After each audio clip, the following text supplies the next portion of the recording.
Now, from the Columbia Basin, your local news source, this is iFIBER 1 News, presented in high definition. The #1 source for real-time local news, local sports headlines, and our very own Weather Center forecast covering the entire Columbia Basin. With your iFIBER 1 News team, reporting news in real time as it's happening.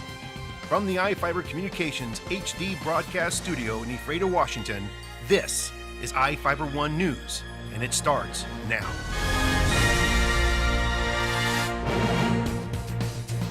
Welcome to iFIBER 1 News. I'm Cody Johnson reporting news from around the Columbia Basin for Thursday, July 11th. Tonight we report on a mental evaluation being ordered for a man accused of attacking a deputy, and about the impact of a bomb threat at the Grant County International Airport. We also look at how a man is trying to raise funds to send 2 kids to the Soapbox Derby in Akron, Ohio, and how a Vietnam pilot returns home after being missing for decades. In sports, the Mariners dropped another game to Boston last night, and the Huskies' leading wide receiver last year may be facing some penalties for the upcoming season. Our spotlight story tonight is about beer and how a local microbrewery opened a new tap room. And we've got the latest weather forecast for the Columbia Basin from the iFIBER 1 Weather Center. Our top story tonight, a Moses Lake man accused of attacking a sheriff's deputy is being examined for mental health issues.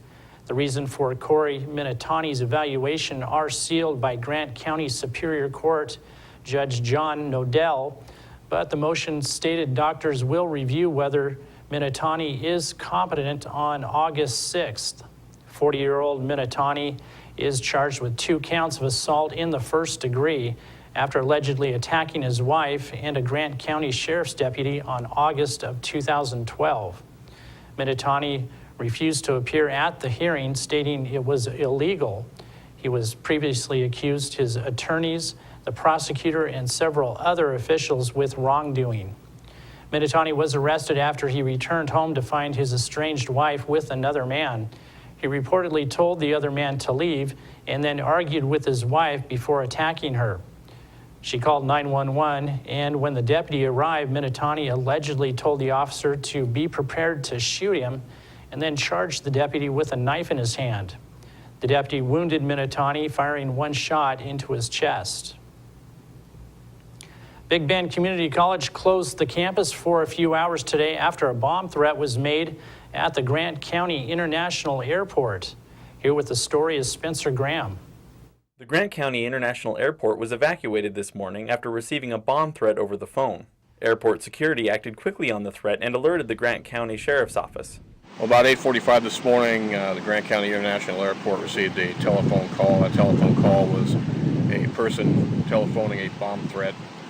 The airport then activated its emergency plan, which included evacuating the terminal building, notifying the Sheriff's Office, and also notifying their neighbors, which includes Big Bend Community College, the Job Corps facility, and other neighbors. The college and other neighbors implemented their emergency plans as well, so the college is on lockdown right now as a precaution, as well as the Job Corps. And I just got off the phone with Columbia Basin Secondary School. They're also on lockdown right now. Sometimes special help is needed for a job like this. Officer Sean Cook from the Grand Coulee Police Department is the handler of Potter, a bomb-sniffing dog who has been doing jobs like this for about 8 years. Potter is trained on a food reward system to locate a wide variety of particular chemical compounds used to make explosives. Cook and Potter swept through the terminal to assess the threat, but found no evidence of a bomb inside the building. The lockdown was called off at about 11:15 a.m. and air traffic was not interrupted during the search. For iFIBER 1 News, this is Spencer Graham reporting. Thanks, Spencer. Fairchild Cinema is rolling out the red carpet Thursday night for Moses Lake's very own 10-year-old movie star. The Moses Lake Chamber of Commerce is hosting an autograph and photo session with Alexis Sanchez, who plays the part of Becky in Grown Ups 2.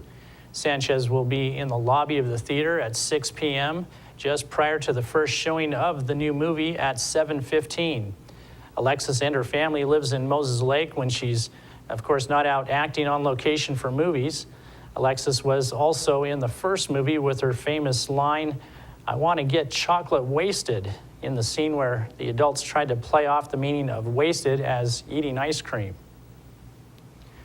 People can get some steak, potatoes, and salad and help support 2 children going to Ohio to race. Alan Dixon and Boy Scout Troop 44 are holding a steak dinner and auction at Ephrata's American Legion Sunday at 5 p.m. The dinner costs $15 with the auction to follow.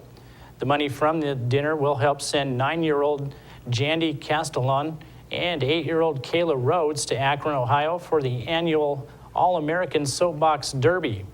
Dixon said the group needs to raise between $8,000 and $9,000 to pay for the tickets and give them and their mothers a place to stay during the event. The auction, Dixon said, the items are made up of tools that he plans to donate from his store. For more information or to make a donation, contact Alan Dixon at 509-398-5057. Each of the people you see here have warrants for their arrest and are wanted by various law enforcement agencies. If you see any of these people, the DOC asks that you not attempt to detain or apprehend them, but to call police. You can also call the Department of Corrections at 509-764-6180 during the day, or 509-762-1160 after 5 p.m. Stay tuned. We'll be right back after these messages with the latest from the iFIBER One Weather Center, and we got sports and more news coming up.